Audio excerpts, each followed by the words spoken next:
In the sultry, sun-drenched streets of Key West, Florida, where pastel houses bask under swaying palms and the air hums with the rhythm of the sea, a darkness lingers.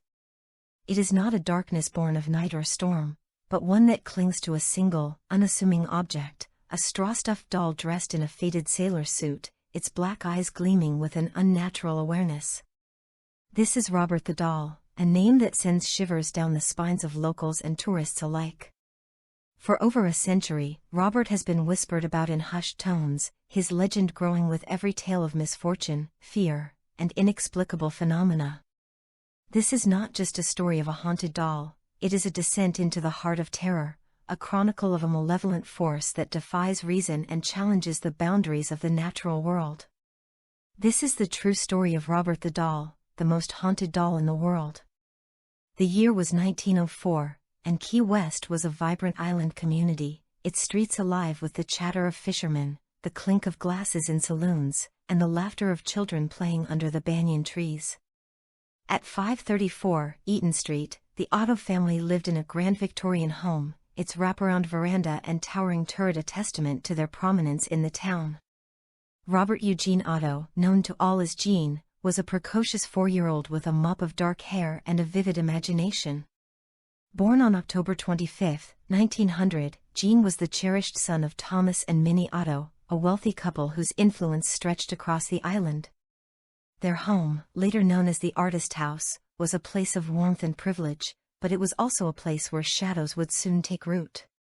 The story of Robert the Doll begins with a gift, or, as some would later claim, a curse. There are conflicting accounts of how the doll came into Gene's possession.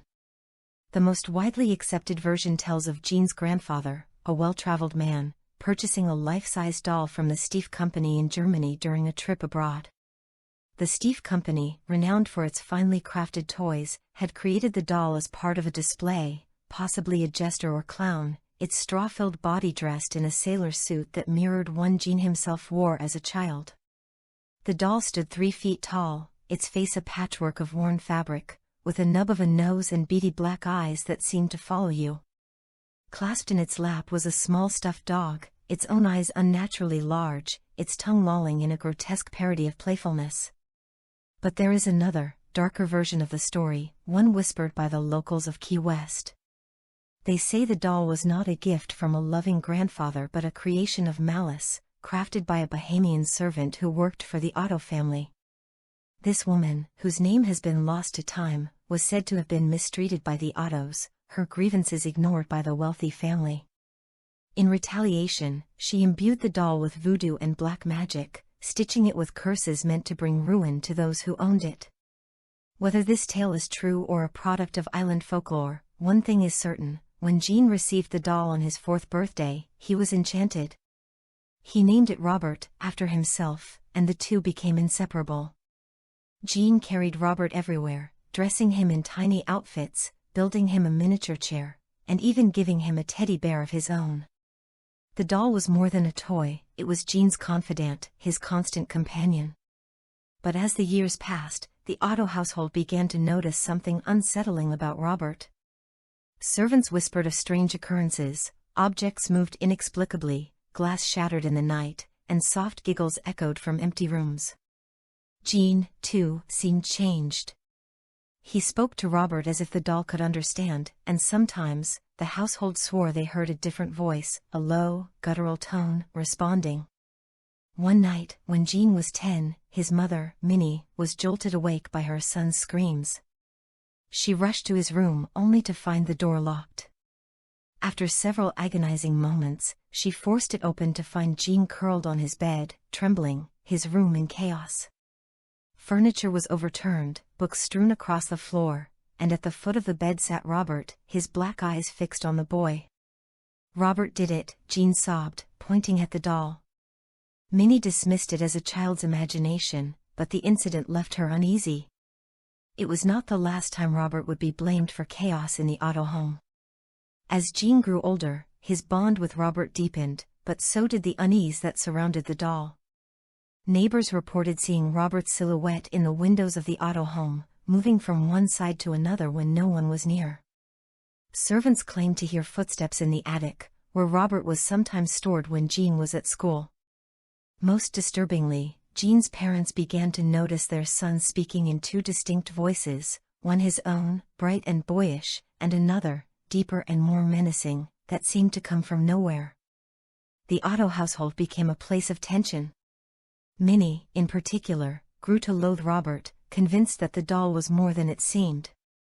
She urged Jean to put the toy away, but he refused, insisting that Robert was his friend.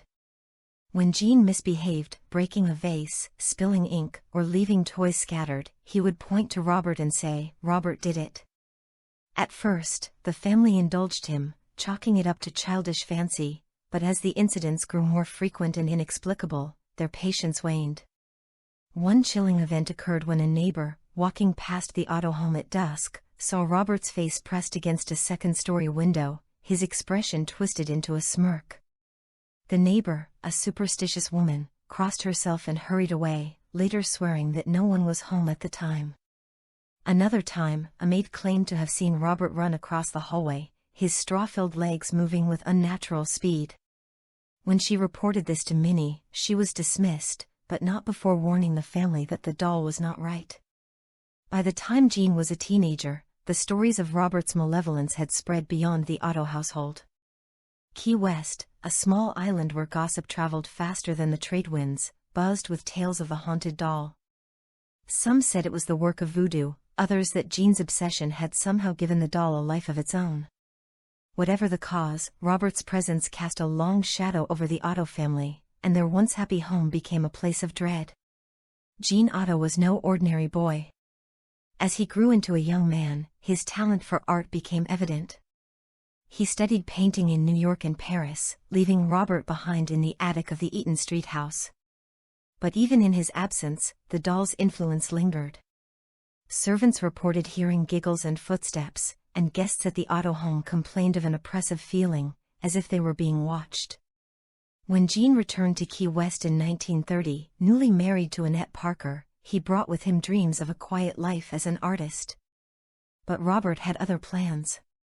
Jean and Annette settled into the family home, where Jean converted the turret room into an art